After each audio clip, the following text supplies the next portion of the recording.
Ukraine और रूस के बीच 31 दिन हो चुके हैं और महीने भर से जारी इस महायुद्ध में लोग कितने जख्मी हैं और ऐसे जख्म जो कभी भुलाए नहीं जा सकते। लेकिन संयुक्त राष्ट्र के मानवाधिकार उच्चायुक्त ने कुछ आंकड़े जारी किए और उन आंकड़ों के अनुसार युद्ध में 35 लाख लोगों का पलायन हुआ है।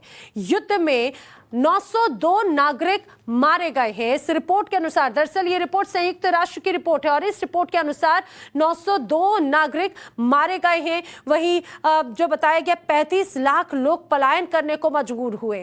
रूस यूक्रेन युद्ध में 1459 लोगों के घायल होने की भी जानकारी है और हालांकि यूएन ने कहा है कि वास्तविक आंकड़े अभी और भी ज्यादा बढ़ सकते हैं, क्योंकि जो अभी स्थिति है उसको ध्यान में रखते हुए ये आंकड़े हैं, ये रिपोर्ट जारी की गई है। लेकिन यह अभी स्थिति और बदल सकती है और ये आंकड़े बढ़ सकते हैं।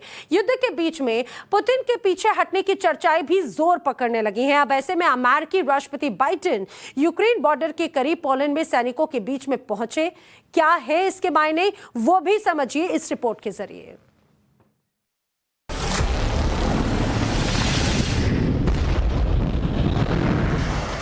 बॉर्डर पर बाइडेन तो डर गए पुतिन।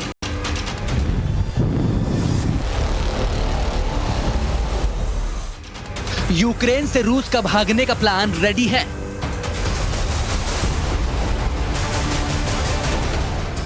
एक महीने बाद रूस पर भारी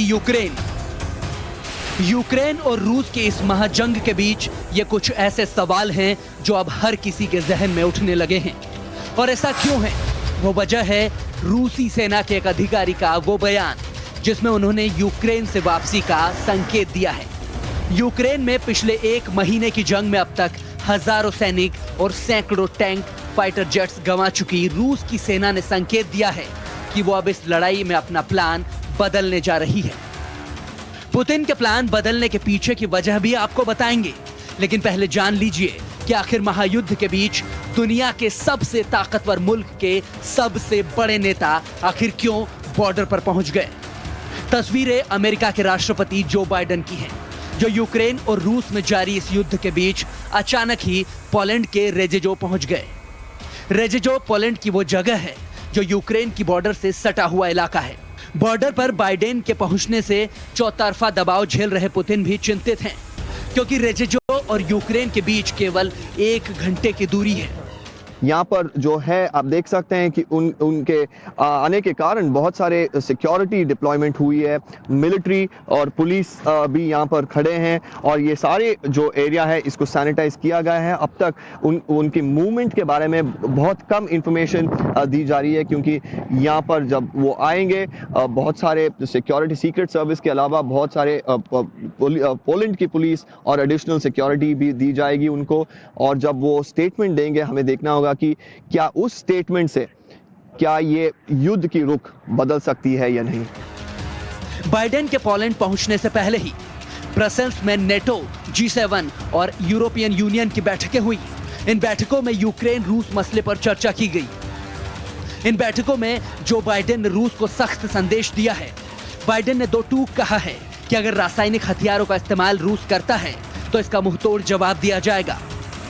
नेटो और EU की इन अहम बैठकों में यूक्रेन के राष्ट्रपति जेलेंस्की भी शामिल हुए।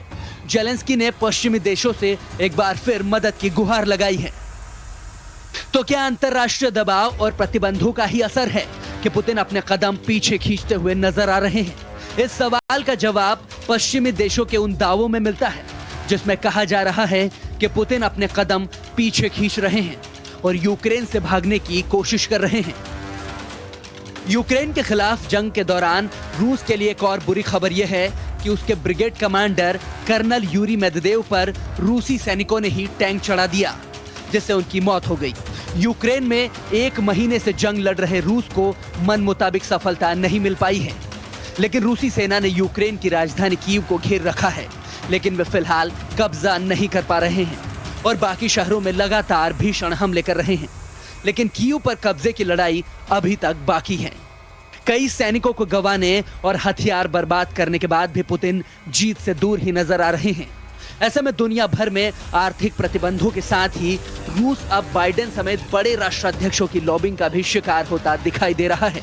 यूक्रेन को भले ही रूस के खिलाफ अमेरिका सैन्य मदद नहीं कर रहा है, मगर बाइडेन का यूक्रेन बॉर्डर के करीब पहुंचना पुतिन को परेशान करने के लिए काफी है। पोलैंड से दीपक बोपन्ना के साथ ब्यूरो रिपोर्ट, टाइम्स नाउ, नव भारत।